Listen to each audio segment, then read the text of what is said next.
her hers.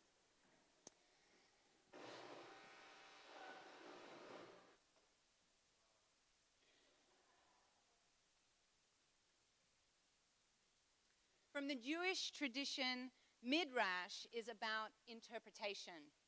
It is the practice of expounding on theological truths found in Torah. It is both exegesis and reflective practice, and it allows for life to enter into our experience of the text.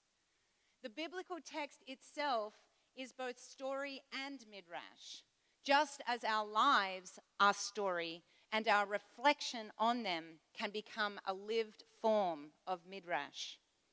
In some respects, the lived experience then becomes scripture-ish.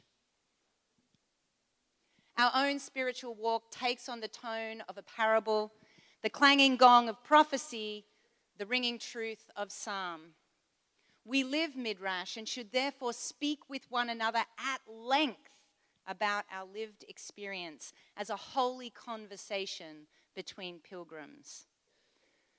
The scripture today is scripture-ish, a midrash on my life, a psalm of joy and pain.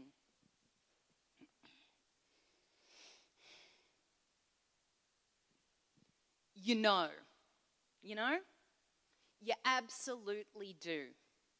Before you even have the language to describe yourself, myself, inner self, because all the words you have been given were dirty, smutty underneath words, giggled at the back of the class, or used to describe the PE teacher whose only crime was hitting the ball as hard as the boys.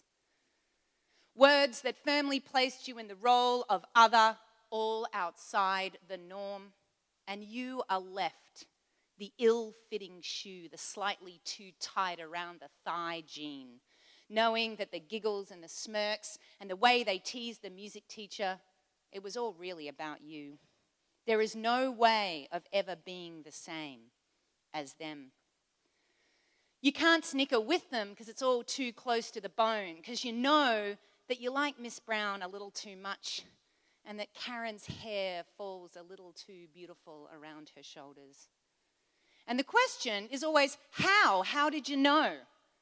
Like I've never thought about it. Like the asker assumes I didn't.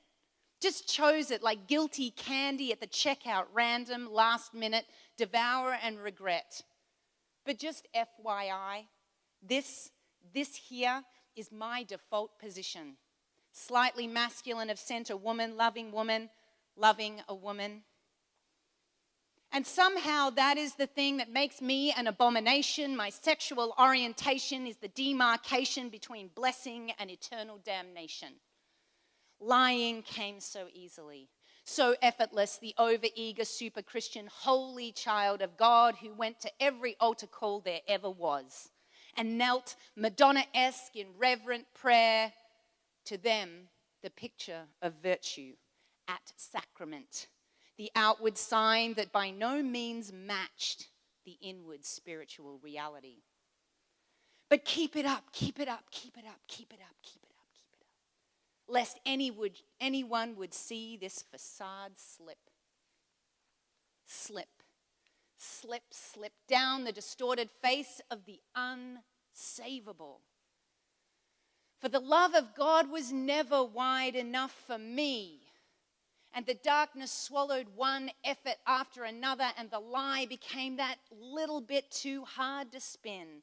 And the chest-crushing anxiety of being found out led to the stark white of a hospital room once and again and again and again.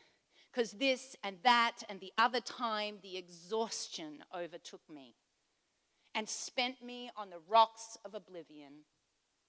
And then at last, in the darkest of nights, a word heard in a drug-induced stupor, mad or finally not.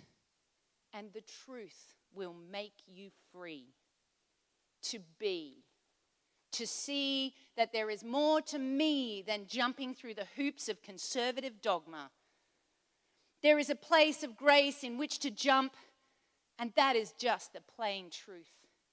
This is me, my default position, slightly masculine, of center woman, loving women, loving a woman. And somehow that is the thing, that in truth, because of truth, indwelling truth, my beautiful truth makes this story worth telling. Truth that is grace that unfolds its arms, reaching into the night, and there it is, a place of beauty, of rest and sublime solitude, born from the screams of my dead selves. Selves that drag me, groaning back into that dark mud of abomination.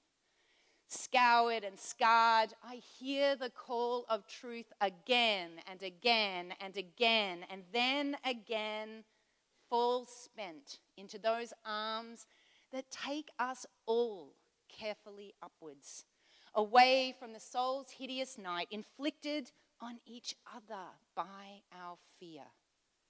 Exalted then to the inner court, where in spite of ourselves, piece by piece we are reformed, sublime into eternal love's light. Amen.